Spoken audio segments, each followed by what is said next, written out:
शहर लखनऊ, किरदार मेरे नाना नानी, दूसरे घर वाले और मैं।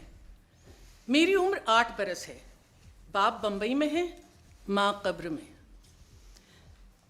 दिन भर घर के आंगन में अपने छोटे भाई के साथ क्रिकेट खेलता हूँ।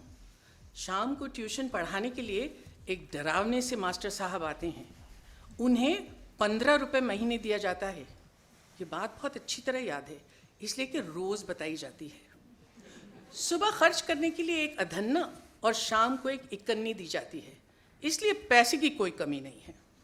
सुबह रामजी लाल बनिए की दुकान से रंगीन गोलियां खरीदता हूँ और शाम को सामने फुटपाथ पर खोमचा लगाने वाले भगवती की चाट पर इकन्नी लुटाता हूँ। ऐश ही ऐश है। स्कूल खुल गए हैं। मेरा दाखला लखनऊ के मशहूर स्कूल कॉल्विन ताल्लुकेदार कॉलेज में 6ठी क्लास में करा दिया जाता है। पहले यहाँ सिर्फ ताल्लुकेदार के बेटे पढ़ सकते थे, अब मेरे जैसे कमज़ातों को भी दाखला मिल जाता है। अभी बहुत महंगा स्कूल है। मेरी फ़ीस 17 रुपये महीने है। ये बात बहुत अच्छी तरह याद है, इसलिए कि रोज़ जाने दीजिए। मेरी क्लास में कई बच्चे घड़ी बांधते हैं। वो सब बहुत अमीर घरों के हैं। उनके पास कितने अच्छे अच्छे स्वेटर हैं।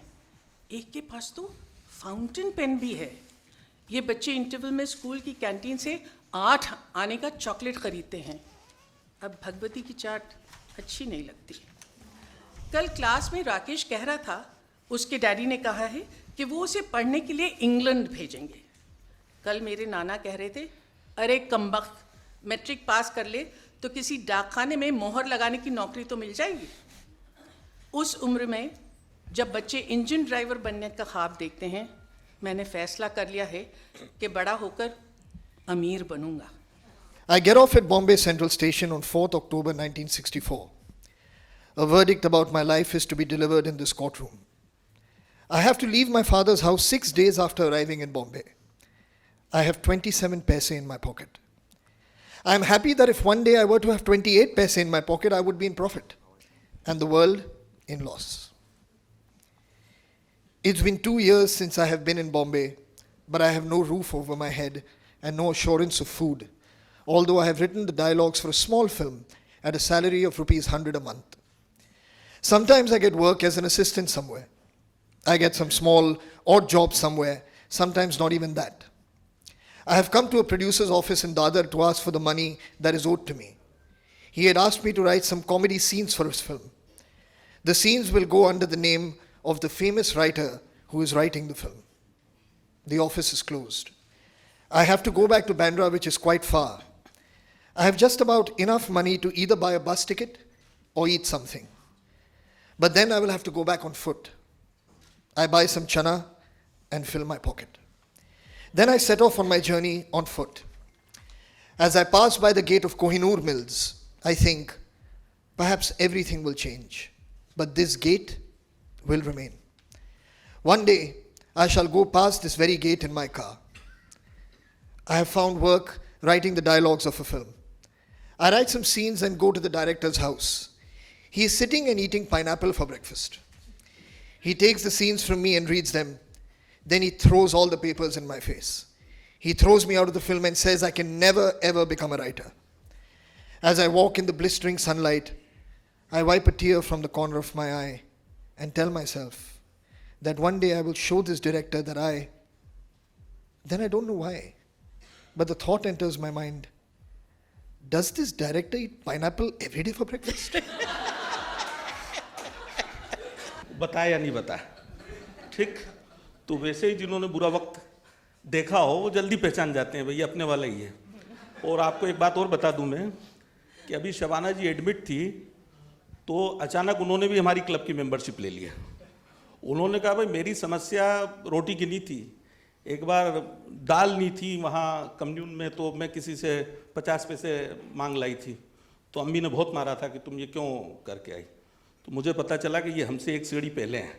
इनके पास रोटी थी, दाल की प्रॉब्लम थी, हमारे पास रोटी और दाल दोनों की प्रॉब्लम थी।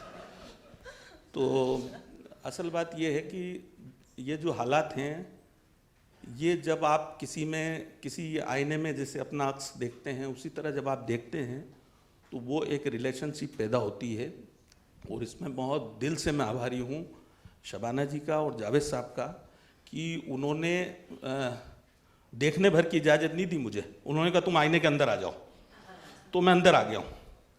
तो ये जो भी कोशिश हुई है इसमें देखिए, लिखने पढ़ने का तो मेरा ताल्लुकात ऐसा रहा है ताल्लुक कि स्कूलों की बगल से निकला हूँ मैं, अंग्रेजी स्कूल के भी पास से निकला हूँ, समझ जाता हूँ, बोल नहीं पाता हूँ। ऐसे ये था कि भाई फीस जब तक नहीं ली गई तब तक पढ़ते रहे, जब फीस मांगना शुरू हुई तो बैक टू पवेलियन, घर आ जाओ वापस। तो असल में ये है कि ये किताब जो लिखी गई है वो, इसकी शुरुआत ऐसे हुई कि मैंने जब तरकश पढ़ी अपनी ज़िंदगी में पहली बार, तो मुझे लगा कि ये कहानी तो मेरी है, ठीक है। उसके कई बरस बाद जावेद साहब से मुलाकात हुई। उस मुलाकात करते वक्त मैं आपको एक दिलचस्प बात बता दूं कि मैं बहुत सुख चैन वाला आदमी था। मेरे पास एक गाड़ी थी, एक ड्राइवर था और एक फिक्स इनकम थी, और मैं ये मान के चलता था कि दुनिया का सबसे सुखी आदमी मैं ही हूँ। उस सुबह से शाम तक मुझे सिर्फ शायरों के बारे में बात ही करना रहती थी। तो इन्होंने मेरे अंदर एक बेचैनी पैदा की और ये बताया कि भैया ये ज़िंदगी नहीं है, ज़िंदगी अभी आपको कहीं लंबा सफ़र करना है। तो यहाँ से शुरुआत हुई, फिर धीरे धीरे हमने एक दूसरे को जाना समझा, और इसको समझते समझते ही ये किताब एक शक्ल के रूप में शक्ल लेती चली गई। इसके पहले हमने ख्वाब के गांव में एक बुक की थी जिसमें जावेद साहब की कही हुई बातें थी, और उसकी भी कहानी बड़ी ज़बरदस्त है कि 70वां जन्मदिन था, हम कोई तोहफा देना चाहते थे तो वो हमने बुक तैयार की।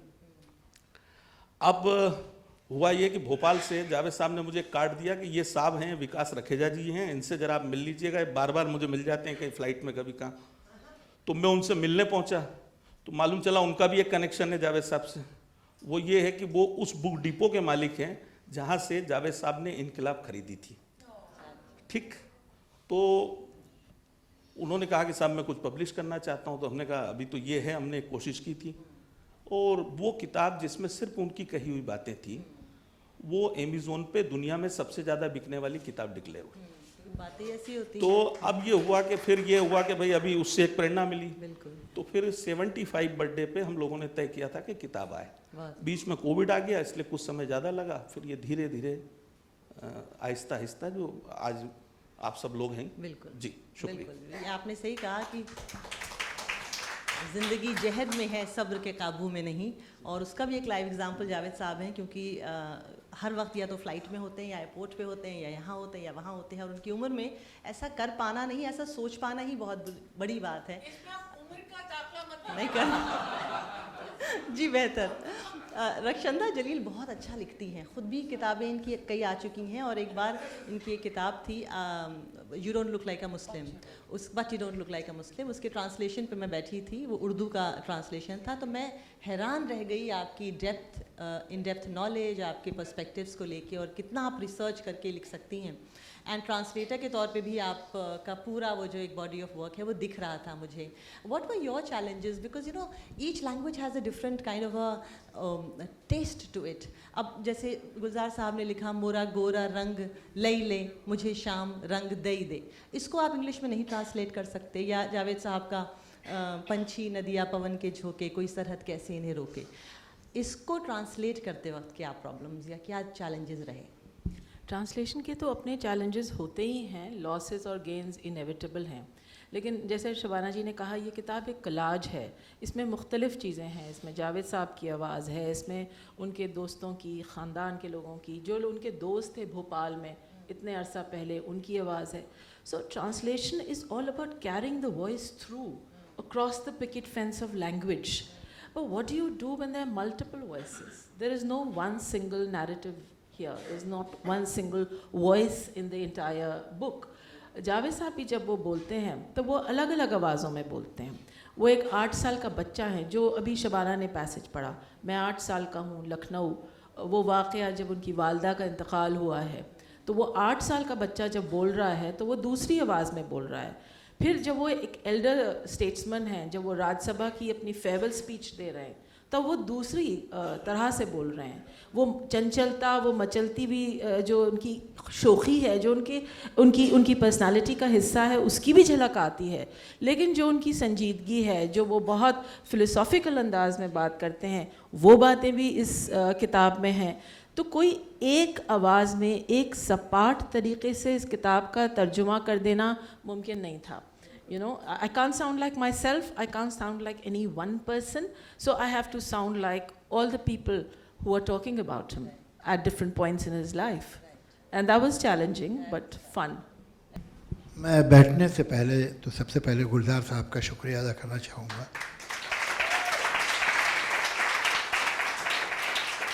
ईद के चांद की मिनिमम गारंटी ये है कि वो साल में एक बार दिखाई देता है. ये मिनिमम गारंटी भी इनसे नहीं मिलती हमको. तो बहुत बहुत शुक्रिया. ये आते जाते नहीं हैं ज़्यादा, और ये बहुत मुझे खुशी है और बहुत एक्साइटमेंट है कि गुलजार साहब ने यहाँ आना मंजूर किया, और ये किताब यहाँ आज जो इसका इजरा होगा वो गुलजार साहब के हाथों होगा. तो मैं एक बार फिर आपका शुक्रिया अदा करना चाहता हूँ.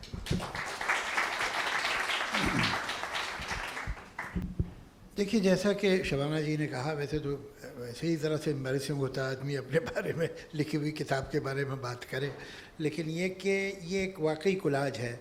और ये मैं दाद दूँगा अरविंद जी की मेहनत का कि कहाँ कहाँ किन किन लोगों से मिले. कुछ लोग जो बहुत दूर थे और कुछ लोग जो मिलते मुश्किल से हैं.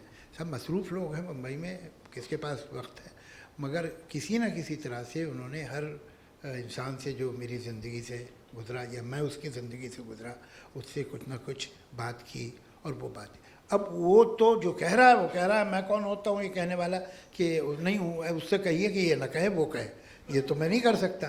तो वो तो उसमें तो कोई सवाल नहीं. जहाँ तक मेरा ताल्लुक़ है, उन्होंने मुझे भी इंटरव्यू किया इस किताब के लिए, तो फिर मेरे बस में था कि मैं जो चाहूँ कहूँ, जो ना कहूँ, जो दिखाऊँ, जो छुपाऊँ, वो मेरे हाथ था. तो और जो दूसरे बोल रहे हैं उस पर मेरा कोई हक़ नहीं होता किसी भी सेंसर का.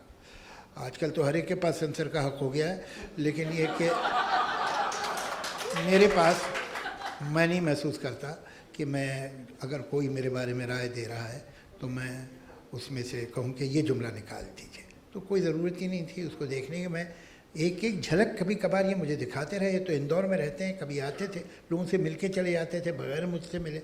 लेकिन फिर कभी जब आते थे तो कुछ दिखाते थे कि मेरा फ़लाँ से इंटरव्यू हुआ, ये बात हुई, ये बगैर तफसील में गए. तो मुझे अंदाज़ा था कि ये बहुत लंबा चौड़ा काम कर रहे हैं. लेकिन जब मैंने आज से कोई 20 दिन पहले या 22 दिन पहले ये किताब देखी, तब मुझे समझ में आया कि ये तो इन्होंने पता नहीं कितना इतना बड़ा कैनवस बना दिया. मैं बहुत शुक्रगुजार भी हुआ और शर्मिंदा भी हुआ और डरा भी कि ये तो सबका सब सामने आ गया. मुझे जावेद समझ लेते हैं बहुत से लोग, और वो क्यों होता है ये राज आप शाम को बता रहे थे. अब ये अभी तक सॉल्व नहीं हो पाया. लेकिन ये कि ये दोस्ती हमारी कुछ इस तरह हुई कि ये जो एक सांझ हो गई नाम की, और ये समझ में नहीं आया क्यों हुई, कैसे हुई. और ये अक्सर हुआ वो किस्सा आप ही बताएंगे कि जो आपके साथ हुआ और मुझसे जो हुआ. मैं तो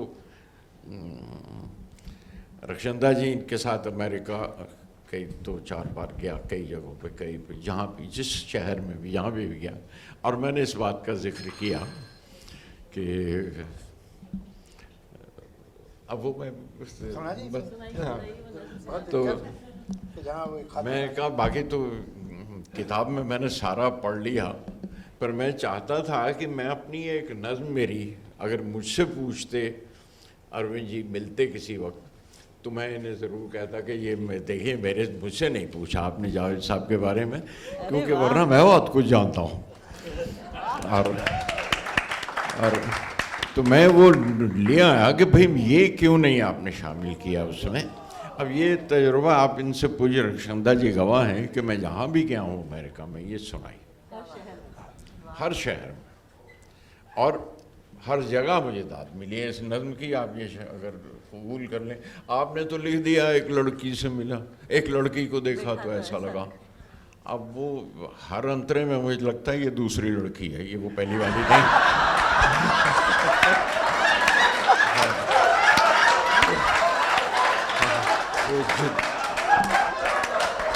जितनी बार वो अपनी तशबीह बदलते हैं, ये तो कोई और लड़की है, तो हर बार लगता है. और वो आपने जिंदगी धूप तुम घना साया, तब तक तो ठीक लग रहा था मुझे। मुझे लग रहा था कहीं वाकई सही बड़े सीरियस हैं आपसी घर की बात कर रहे हैं, ठीक कर रहे हैं, या अब घर की है या बाहर की है वो तो आप बेहतर जानते हैं।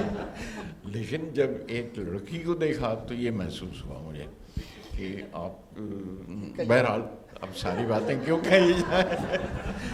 और लेकिन मैं ये ज़रूर बताना चाहता था कि ये कैसे हुआ, या पहला हिस्सा आप बता देंगे या दूसरा हिस्सा आप बता दीजिएगा।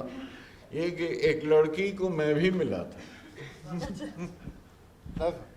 एक लड़की को मैं भी मिला था, बड़ा अच्छा लगा मिलकर, मेरी मद्दाह थी, एक फ़ैन थी मेरी,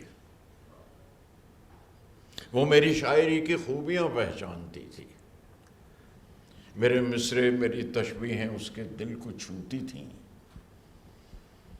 मेरे मिसरे मेरी तशबीहें उसके दिल को छूती थी, मुझे मिलकर अचानक बौखलाने लग गई थी, बड़ी नर्वस हंसी हंस कर कहा मुझे डर है मैं अपना नाम ही ना भूल जाऊं। बड़ी नर्वस हंसी हंस कर कहा मुझे डर है मैं अपना नाम ही न भूल जाऊं। बगलगीर हो के मोबाइल पे सेल्फी भी ले ली, गई तो नाम लेकर शुक्रिया कहकर गई, वो मेरा नाम ना था। गई तो नाम लेकर गई, वो मेरा नाम ना था। हमेशा से यही डर था कि वो कमबख्त मुझसे अच्छा लिखता है। कबाड़ खाने में डाल दी, जो चीज़ मिली कबाड़, कोई सिलसिले से नहीं रखते। अब कौन शायर है, अरे ये शायर है ना, वो हाथ डाला निकाला तो जो भी नाम निकल आया वो कबाड़ खाने से, उसमें कोई सिस्टम नहीं है अंदर। तो ये चक्कर है। मेरे साथ भी एक किस्सा हुआ, और जैसे ये गवाह हैं कि इन्होंने हर जगह सुनाया था, मेरे सामने शबाना गवाह बैठी। मैं एयरपोर्ट पे, मैं और शबाना कहीं से आए, उस ज़माने में जेट एयरवेज चल रही थी ठीक से, तो जेट एयरवेज की लड़कियों ने कहा कि आप दोनों बैठिए, हम आपका सामान ले आते हैं। तो हम दोनों एक बेंच पे बैठ गए। अब मेरे बराबर बैठी शबाना, उन्होंने शबाना को नोट नहीं के साथ तशरीफ़ लाया, यहाँ 2 फीट पे मुझे देखा, आदाब गुलजार साहब। तो मैंने कहा जी आदाब। गुलजार साहब एयरपोर्ट पे कैसे? मैंने कहा वो जावेद अख्तर साहब आ रहे हैं, मैं उन्हें रिसीव करने आया। तो वो ज़रा कंफ्यूज हुआ कि इतना बड़ा आदमी जावेद अख्तर को रिसीव कर रहा है, तो कि आप जावेद अख्तर को रिसीव करने आए? मैं हमेशा आता हूँ, जावेद अख्तर साहब कहीं से भी आए, मैं एयरपोर्ट पर रिसीव करता। तो उसके चेहरे पे जो डिसअपॉइंटमेंट था, वो फैन गुलजार का और ये जावेद अख्तर को लेने आया। अच्छा चलता हूँ गुलजार साहब। मैं अर्ज़ करूँ कि मैं, जैसे मैंने शुरू में कहा, और मजाक भी नहीं है कि मैं बहुत पढ़ा लिखा आदमी नहीं हूँ।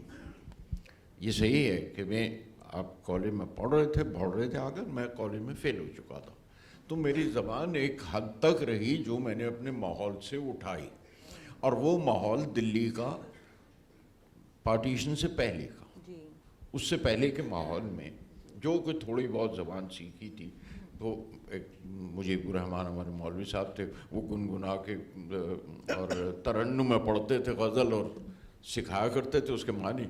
तो जो बच्चों को सिखाने की ज़बान वो इस्तेमाल करते थे, तो वो उतनी मुश्किल ज़बान नहीं थी, और जिस तरह पढ़ाते थे हमें, तो मैंने जो सीखा या उर्दू ज़बान सीखी वो अपने माहौल से, आसपास से, और राइयों की ज़बान जो बागों के ठेके लिया करते थे, वो माहौल था हमारा, तो वो सीखी। और बल्कि पार्टीशन के बाद जब हिंदी आई है, तो माफ़ कीजिएगा मैं हिंदी नहीं पढ़ पाता हूँ अभी भी, और ना लिखता हूँ। मैं आज भी उर्दू ही में लिखता हूँ, उर्दू ही में पढ़ता हूँ। तो थोड़ी बहुत देवनागरी वो साइन बोर्ड देख देख के सीख गए, क्योंकि बड़ी आसान है, देवनागरी बहुत आसान ज़बान है।